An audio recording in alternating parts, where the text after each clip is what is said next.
যে সকল কচু চাষি ভাইয়েরা নতুন লতি কচুর জন্য চারা রোপণ করেছেন এবং লতি আসা শুরু হয়েছে, অনেকে দেখাচ্ছে যে এই লতি আসার পরে এরকম গাছ বের হয়ে যাচ্ছে, মাথা ফেটে যাচ্ছে।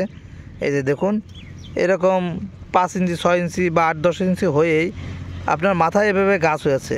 তো এরকম যাদের সমস্যা দেখা দিচ্ছে তারা কি করবেন, এই যে ঘিরে রেখে এখান থেকে জাস্ট আপনারা এইটা ভেঙে দেবেন, এই যে ভেঙে দেবেন এবং এই গিরেটা রেখে দেবেন, তাহলে এই গিরে থেকে পুনরায় আবার লতি বের হবে।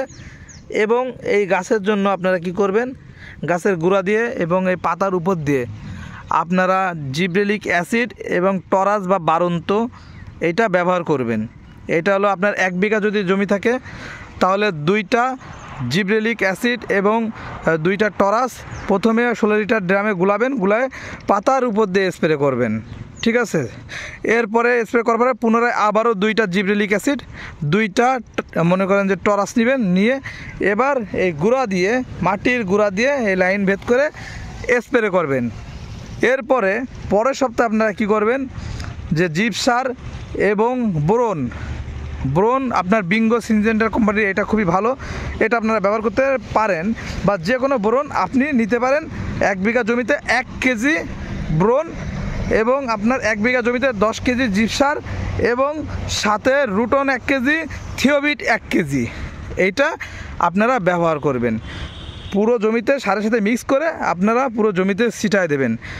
এবং আপনারা আরও একটি কাজ করতে পারেন, সেটা হলো আমি আপনাদেরকে দেখাই, এই যে জমির ভিতরে যে আগাছাগুলো আছে, আমরা তো এটা পুরাতন জমি, চারাগুলো রেখে দিছি, এই আগাছাগুলো হলো আপনারা কি করবেন, যদি থাকে অনেকে ম্যাসেট ব্যবহার করে, মানে ঘাস মারা ওষুধ কীটনাশক ব্যবহার করে, এটা কখনোই কেউ ব্যবহার করবেন না। আপনারা আগাছা হলে আগাছানাশকের জন্য এই যে দেখতে পাচ্ছেন যে জমিটা, এই যে এরকম ঘাস যদি হয় বা যে কোনো ঘাস হলে আপনারা পুরো জমিটা হাত দিয়ে নিড়ায় ফেলাবেন। এবং ওই যে দেখতে পাচ্ছেন যে ওই দূরে ওখানে কিন্তু হাত দিয়ে নিড়ানো হয়েছে, যেহেতু আজকে আমরা চারা ডেলিভারি করতেছি এই কারণে আমরা পুরোটা দেখাইতে পারতেছি না। এই যে দেখুন, এর ভিতরে ঘাস আছে, এই ঘাসগুলো কিন্তু আমরা পরিষ্কার করেছি এবং অর্ধেক এই যে ঘাস থেকে গেছে।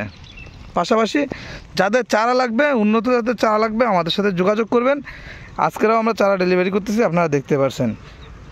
যশোরের লতিরাজ, এই যে দেখতে পাচ্ছেন, প্রত্যেকটা গাছের গোড়ার দিকে একটু লক্ষ্য রাখেন, এই দেখেন লতি আছে, প্রত্যেকটা গাছের গোড়ায় কিন্তু লতি ধরে আছে, আপনারা দেখতে পাচ্ছেন কি না অবশ্যই আমি কাছ থেকে ধরে ধরে দেখাই। এই যে দেখেন লতি ধরে আছে, প্রত্যেকটা গাছের গোড়ায় আপনারা লতি পাবেন। এই যে এই দেখেন প্রত্যেকটা গাছের গোড়ায় লতি পাবেন।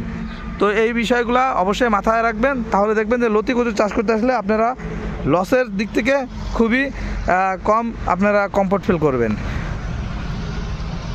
এই যে দেখুন, তো এই বিষয়গুলো মাথায় রাখবেন, তাহলে দেখবেন যে আপনারা লতি কচু চাষ করতে এসে কেউ লসের সম্মুখীন হবেন না।